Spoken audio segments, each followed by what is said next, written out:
جب افغانستان کے لوگوں کے ناک میں دم آ گیا تو اب یہ ایک مرد مجاہد ملا عمر کھڑا ہوا. وہ کوئی بڑا عالم دین نہیں بلکہ پوری طرح جو ہے وہ تعلیم یافتہ بھی نہیں ہے عربی مدارس وغیرہ سے, اور ان کے ساتھ عربی مدارس کے طلباء طالبان وہ کچھ کھڑے ہو گئے کمر کس لیے کہ اب یہاں کسی طرح امن قائم کیا جائے. یہ پکار ایسی تھی کہ جو گویا کہ افغانوں کے دل کی پکار تھی, تنگ آئے ہوئے تھے ان وار لارڈ سے اور ان کے مظالم سے اور ان کے استحصال سے, لہذا وہ جہاں گئے ان کا استقبال ہوا.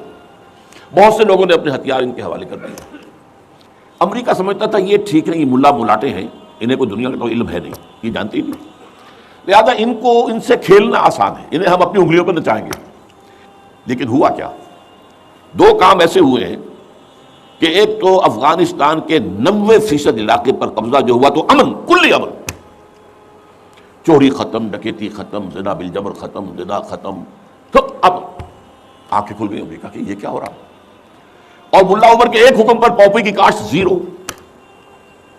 اب یہ ہے کہ کفر کے ایوانوں میں پوری دنیا میں خطرے کی گھنٹیاں بجی.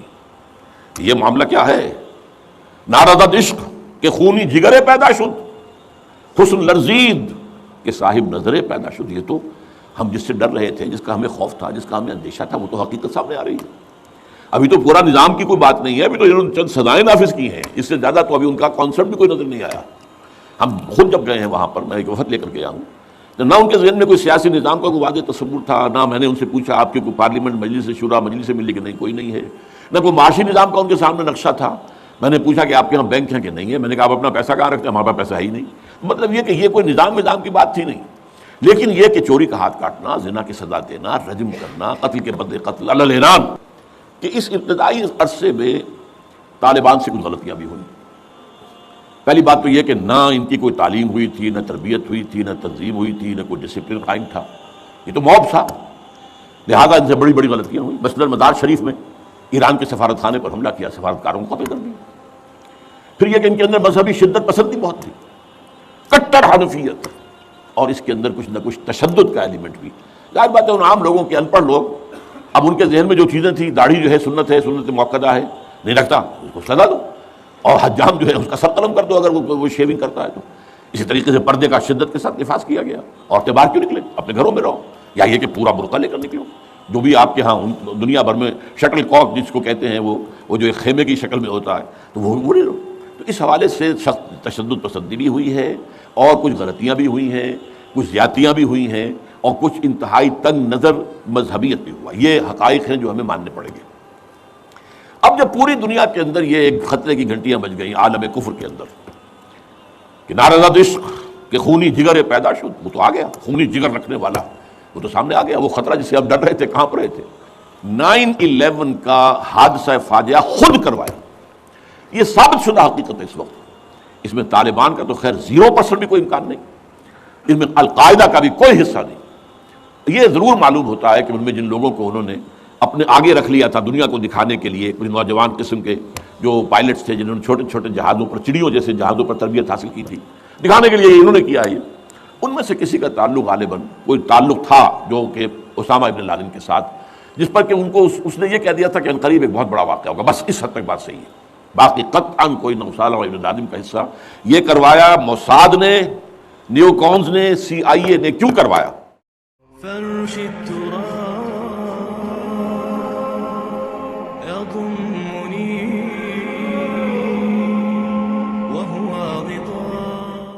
یہ طالبان کون ہیں, کہاں سے آ گئے ہیں؟ کوئی 30 سال پہلے تو ان کا کوئی تذکرہ نہیں تھا. ہاں, افغانستان میں طالب علموں کو طالبان کہہ دیا جاتا تھا, اس پہلو سے تو وہ موجود تھے. لیکن طالبان ایک سیاسی یا عسکری قوت کی حیثیت سے کیسے منظر پر آئے, اس کے لیے ذرا سرسری سے آپ کو جائزہ لینا ہوگا افغانستان کی تاریخ کے پچھلے 30-35 سالوں کا. افغانستان میں آپ کو معلوم ہے کئی سو سال سے ایک بادشاہی نظام چل رہا تھا, اور اکثر و بیشتر بڑا اطمینان کے ساتھ چل رہا تھا, امن کے ساتھ چل رہا تھا. اگرچہ افغانستان کے جو دیہی علاقے تھے ان میں رہنے والوں کی جو اکثریت, عظیم اکثریت ہے, وہ بڑی شدید مذہبی انداز کی تھی. نماز, روزہ اور اس پردہ, حجاب, یہ ان کے کلچر میں شامل ہے. یوں سمجھیے کہ یہ مذہب ہونے کا پہلو بعد میں آتا ہے, ان کے کلچر کا جز ہے. لیکن یہ ہے کہ جو بڑے شہر تھے, خاص طور پر کابل, وہ پوری طرح ویسٹرنائز ہو چکا تھا, بادشاہ کے نظام کے تحت جب شاہ ظاہر شاہ آئے تھے ایک دفعہ پاکستان، ان کے ساتھ ان کی بیگم بھی تھی ملکہ، اور وہ اسکرٹ پہنے ہوئے تھی، ٹانگیں ان کی ننگی تھی، تو لوگ بڑے حیران ہوئے تھے، افغان بادشاہ کی بیگم جو ہے، افغان ملکہ اس لباس میں۔ لیکن واقعہ یہی ہے کہ کابل جو ہے پورے طور پر ویسٹرنائزڈ تھا، اکثر و بیشتر وہاں بھی جو لوگ نچلے طبقات میں تھے ان کے اندر ظاہر بات ہے کہ مذہب کا وہ جو کلچر ہے ان کا وہ موجود تھا۔ اس کیفیت میں ایک سڈن چینج آئی جب سردار داؤد خان نے تختہ الٹا ظاہر شاہ کا، اور ان کی لیننگز جو ہیں، رجحان جو ہیں وہ روس کی طرف زیادہ تھے، لیکن یہ کہ وہ کوئی خالص نظریاتی کمیونسٹ نہیں تھے۔ اس کے بعد آپ کو یاد ہوگا یکے بعد دیگرے کئی قتل ہوئے،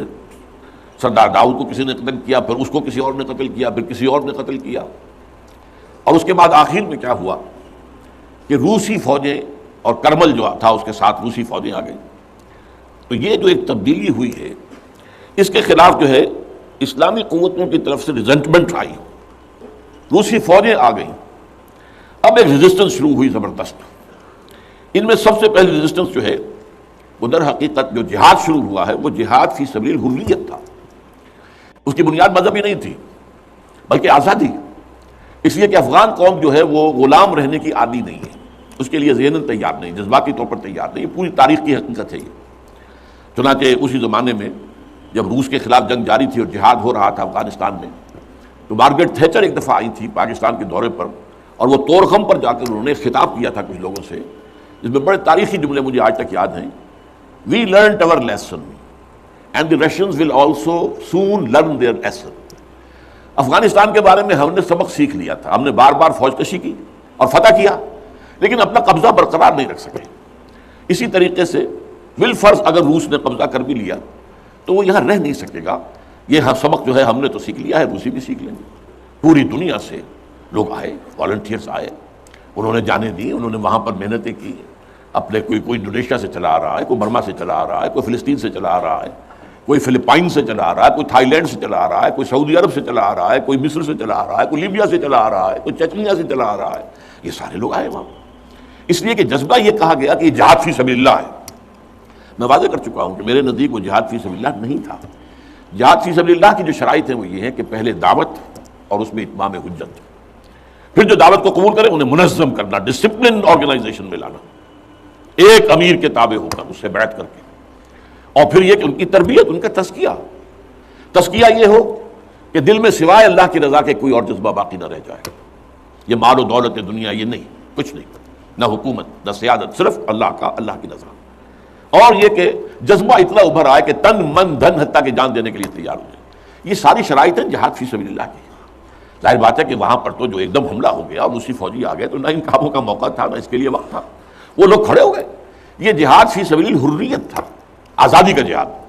اور مسلمان جب آزادی کا جہاد کرتا ہے تو وہ بھی جہاد فی سبیل اللہ ہی کی ایک قسم ہے، جائز جہاد ہے، اس میں جان دینا بھی شہادت ہے۔ اگرچہ وہ جو ایک مثبت جہاد فی سبیل اللہ وہ تو ہمیں سیرت صحابہ اور سیرت النبی صلی اللہ علیہ وسلم میں اس کا پورا نقشہ ملتا ہے۔ بہرحال ایک تو یہ کہ وہ کشش ان کو کھینچ کر لائی، دوسری طرف امریکہ نے وہ یہ چاہتا تھا کہ اسے نظر آ گیا کہ روس سے ایک تو جو بڑا پرانا اکاؤنٹ ہے، یعنی یہ کہ جو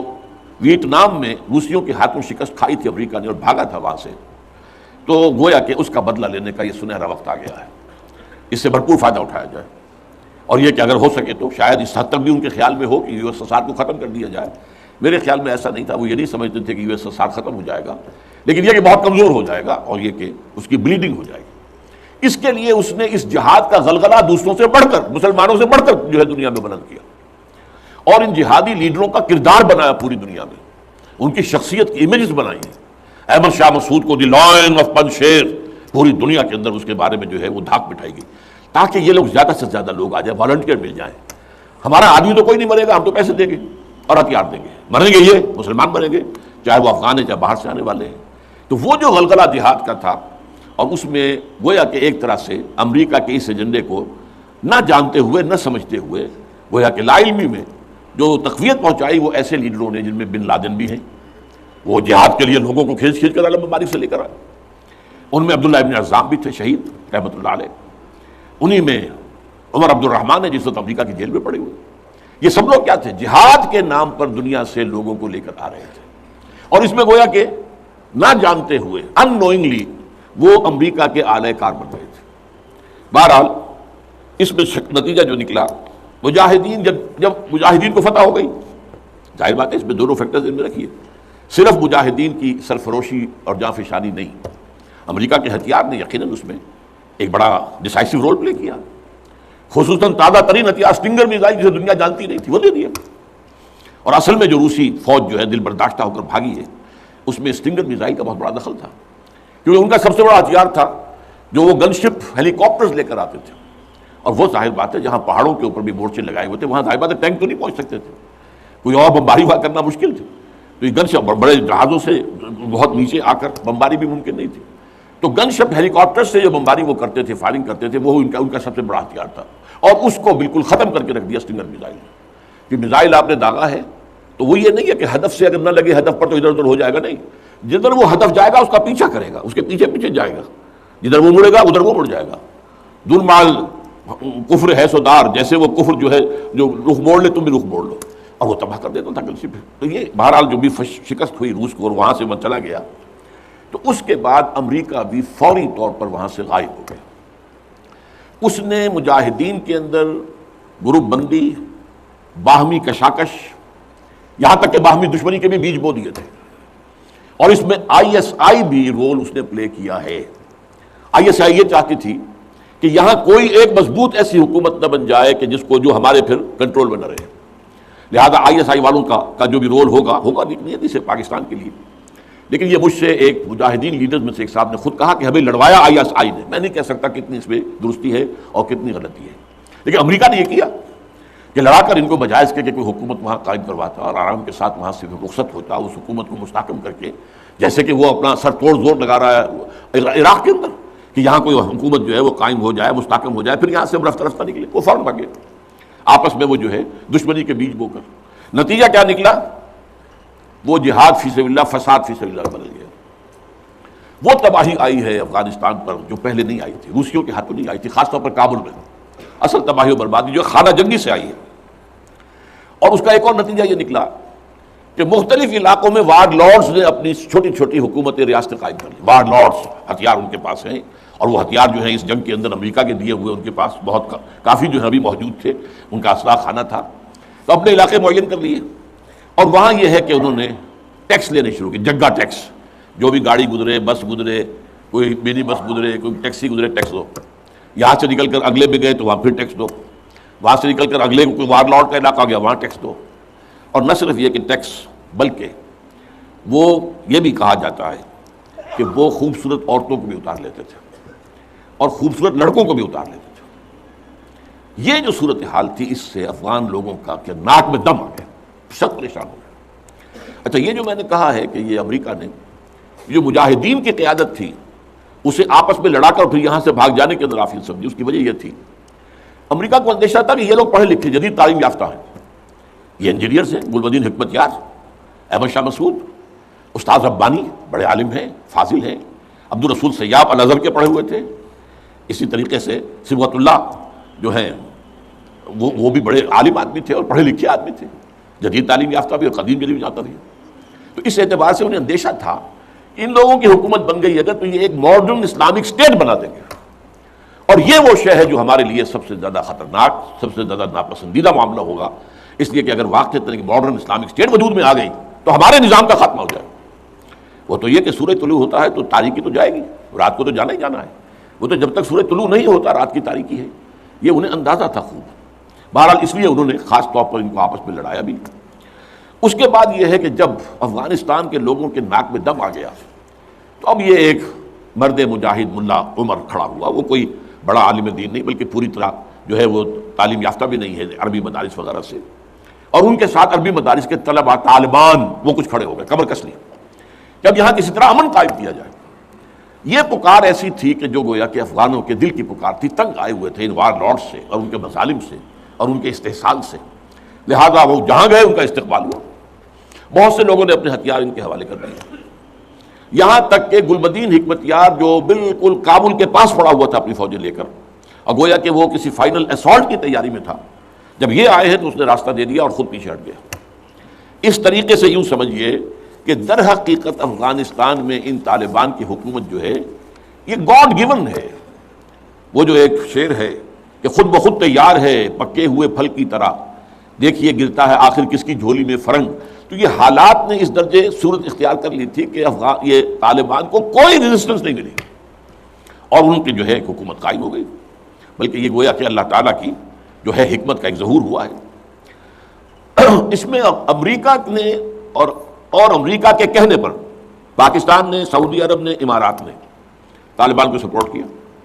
بے نظیر کی حکومت تھی، کہاں بے نظیر جیسے سیکولر ذہن کی اور آزاد خیال قسم کی عورت، کہاں طالبان مولوی ملاٹے ان کے خیال کے مطابق۔ سعودی عرب نے امریکہ کے حکم سے مدد دی، امارات نے مدد دی، پاکستان نے تسلیم کر لیا، سعودی عرب نے تسلیم کر لیا اور امارات نے تسلیم کر لیا۔ ان کی جو ہے ایمبیسڈرز وہ آ کر یہاں بیٹھ گئے۔ اس کی وجہ کیا ہے؟ امریکہ سمجھتا تھا یہ ٹھیک نہیں، یہ ملا ملاٹے ہیں، انہیں کوئی دنیا کا کوئی علم ہے نہیں، یہ جانتے ہی نہیں، لہذا ان سے کھیلنا آسان ہے، انہیں ہم اپنی انگلیوں پہ نچائیں گے، ان کو کٹ پتلی بنا لیں گے۔ اس پہلو سے انہوں نے کہا کہ یہ اچھا ہے، یہ لوگ اگر آ جائیں تو ٹھیک ہے، وہ خطرہ نہیں ہے کہ یہاں کوئی ایک ایسا اسلامی نظام سامنے آ جائے جو جدید دنیا کے تمام تصورات اور تقاضوں کو بھی پورا کرتا ہو اور کتاب و سنت کے تقاضوں کو بھی پورا کرتا ہو، اس کا کوئی اندیشہ نہیں ہے، لہذا انہیں مدد دی۔ لیکن ہوا کیا؟ دو کام ایسے ہوئے ہیں کہ ایک تو افغانستان کے 90% علاقے پر قبضہ جو ہوا تو امن، کلی امن، چوری ختم، ڈکیتی ختم، زنا بالجبر ختم، زنا ختم، تو اب آنکھیں کھل گئی امریکہ کی، یہ کیا ہو رہا؟ اور ملا عمر کے ایک حکم پر پاپی کی کاشت زیرو۔ اب یہ ہے کہ کفر کے ایوانوں میں پوری دنیا میں خطرے کی گھنٹیاں بجیں۔ یہ معاملہ کیا ہے؟ نارضت عشق کہ خونی جگرے پیدا شد، حسن لرزید کہ صاحب نظریں پیدا شد۔ یہ تو ہم جس سے ڈر رہے تھے، جس کا ہمیں خوف تھا، جس کا ہمیں اندیشہ تھا، وہ تو حقیقت سامنے آ رہی ہے۔ ابھی تو پورا نظام کی کوئی بات نہیں ہے، ابھی تو انہوں نے چند سزائیں نافذ کی ہیں، اس سے زیادہ تو ابھی ان کا کانسیپٹ بھی کوئی نظر نہیں آیا۔ ہم خود جب گئے ہیں وہاں پر، میں ایک وفد لے کر گیا ہوں، تو نہ ان کے ذہن میں کوئی سیاسی نظام کا کوئی واضح تصور تھا، نہ میں نے ان سے پوچھا آپ کی کوئی پارلیمنٹ مجلس سے شورا مجلس سے ملی کہ نہیں کوئی نہیں ہے، نہ کوئی معاشی نظام کا ان کے سامنے نقشہ تھا۔ میں نے پوچھا کہ آپ کے یہاں بینک ہیں کہ نہیں ہے، میں نے کہا آپ اپنا پیسہ کہاں رکھتے ہیں؟ ہمارے پاس پیسہ ہے ہی نہیں۔ مطلب یہ کہ یہ کوئی نظام کی بات تھی نہیں، لیکن یہ کہ چوری کا ہاتھ کاٹنا، زنا کی سزا دینا، رجم کرنا، قتل کے بدلے قتل علی الاعلان میدان کے اندر، اور سر جو ہے قلم کرنا یا سینے کے اندر۔ ایک صاحب نے جو کہ آئی وٹنس تھے، انہوں نے دیکھا تھا کہ ایک شخص نے ایک دوسرے شخص کو قتل کیا سینے میں خنجر بھونک کر، اب اس کو پکڑ کر رسیوں سے باندھ کر لا کے ڈال دیا گیا اسٹیڈیم کے اندر، کھلا اور چھت لگے ہوئے لوگوں کے دیکھ رہے ہیں، اور اس کی بیوی سے، مقتول کی بیوی کے ہاتھ میں خنجر دے کر کہا گیا بھونکو اس کے سینے کے اندر، اس نے کیا۔ اب یہ جو مناظر ہیں، ان کو دیکھنے کے بعد کیا کہیں کوئی جرم رہ جائے گا؟ جیسے کہ اس سے پہلے بھی تھا معاملہ دنیا کے سامنے کہ سعودی عرب جو ہے وہ کرائم فری ایک معاشرہ بن گیا تھا جب سے وہاں پر اسلامی جو حدود اور تعزیرات نافذ ہوئی۔ یہ معاملہ انہوں نے دیکھ لیا کہ یہ تو ہو گیا، تو اس اعتبار سے ان کو جو ہے اب بڑی شدید خطرے کی بات ہوئی۔ البتہ یہ ضرور نوٹ کر لیجئے کہ اس ابتدائی عرصے میں طالبان سے کچھ غلطیاں بھی ہوئیں۔ پہلی بات تو یہ کہ نہ ان کی کوئی تعلیم ہوئی تھی، نہ تربیت ہوئی تھی، نہ تنظیم ہوئی تھی، نہ کوئی ڈسپلن قائم تھا، یہ تو موب تھا، لہذا ان سے بڑی بڑی غلطیاں ہوئیں۔ مثلاً مدار شریف میں ایران کے سفارت خانے پر حملہ کیا، سفارتکاروں کو قتل کر دیا۔ پھر یہ کہ ان کے اندر مذہبی شدت پسندی بہت تھی، کٹر حنفیت، اور اس کے اندر کچھ نہ کچھ تشدد کا ایلیمنٹ بھی۔ ظاہر بات ہے ان عام لوگوں کے ان پڑھ لوگ، اب ان کے ذہن میں جو چیزیں تھیں، داڑھی جو ہے سنت موقدہ ہے، نہیں رکھتا اس کو سزا دو، اور حجام جو ہے اس کا سر قلم کر دو اگر وہ شیونگ کرتا ہے تو۔ اسی طریقے سے پردے کا شدت کے ساتھ نفاذ کیا گیا، عورتیں باہر کیوں نکلیں، اپنے گھروں میں رہو، یا یہ کہ پورا برقع لے کر نکلو، جو بھی آپ کے ہاں دنیا بھر میں شٹل کاک جس کو کہتے ہیں وہ جو ایک خیمے کی شکل میں ہوتا ہے، تو وہ لے لو۔ تو اس حوالے سے سخت تشدد پسندی بھی ہوئی ہے، اور کچھ غلطیاں بھی ہوئی ہیں، کچھ زیادتیاں بھی ہوئی ہیں، اور کچھ انتہائی تنگ نظر مذہبیت بھی ہوا۔ یہ حقائق ہیں جو ہمیں ماننے پڑیں گے۔ اب جب پوری دنیا کے اندر یہ ایک خطرے کی گھنٹیاں بج گئیں عالم کفر کے اندر کہ نارضت عشق کہ خونی جگر پیدا شد، وہ تو آ گیا، خونی جگر رکھنے والا وہ تو سامنے آ گیا، وہ خطرہ جسے اب ڈر رہے تھے کہاں پر رہے تھے۔ اس لیے کہ آپ کو معلوم ہے کہ جب USSR کا خاتمہ ہوا ہے اور اس کے بعد جو ہے نیٹو کو اثر نو آرگنائز کرنے کی باتیں شروع ہوئیں، توسیع کی شروع ہوئی، تو کسی نے پوچھا نیٹو چیف سے، کمانڈر ان چیف سے، کہ اب آپ کس کے لیے، آپ کا جو دشمن تھا جس کے لیے آپ نے سارے دھندے بنائے تھے، سیٹو بھی تھا، سینٹو بھی تھا، اور نیٹو بھی تھا، اور سب سے بڑا معاملہ نیٹو کا تھا، تو اب تو تمہارا وہ دشمن ختم ہو گیا، تمہارے سامنے تمہارے گھٹنوں میں تمہارے قدموں میں پڑا ہوا ہے، تم سے مدد کی بھیک مانگ رہا ہے، تو تمہیں کیا خوف ہے؟ تو انہوں نے کہا ہمیں اب اسلامک فنڈامنٹلزم کا خطرہ ہے۔ اس کے لیے گویا کہ they started to gird up their loins اپنی جو ہے کمر کسنے کے لیے انہوں نے پروگرام بنا لیا. اور اس کے لیے نوٹ کیجئے 9/11 کا حادثہ فاجعہ خود کروایا. یہ ثابت شدہ حقیقت ہے اس وقت. اس میں طالبان کا تو خیر 0% بھی کوئی امکان نہیں, اس میں القاعدہ کا بھی کوئی حصہ نہیں. یہ ضرور معلوم ہوتا ہے کہ ان میں جن لوگوں کو انہوں نے اپنے آگے رکھ لیا تھا دنیا کو دکھانے کے لیے, کچھ نوجوان قسم کے جو پائلٹس تھے جنہوں نے چھوٹے چھوٹے جہازوں پر, چڑیوں جیسے جہازوں پر تربیت حاصل کی تھی, دکھانے کے لیے انہوں نے کیا ہے. ان میں سے کسی کا تعلق غالباً کوئی تعلق تھا جو کہ اسامہ ابن لادن کے ساتھ, جس پر کہ ان کو اس نے یہ کہہ دیا تھا کہ عنقریب ایک بہت بڑا واقعہ ہوگا. بس اس حد تک بات صحیح ہے. باقی قطعاً کوئی نہ اسامہ ابن لادن کا حصہ. یہ کروایا موساد نے, نیو کونز نے,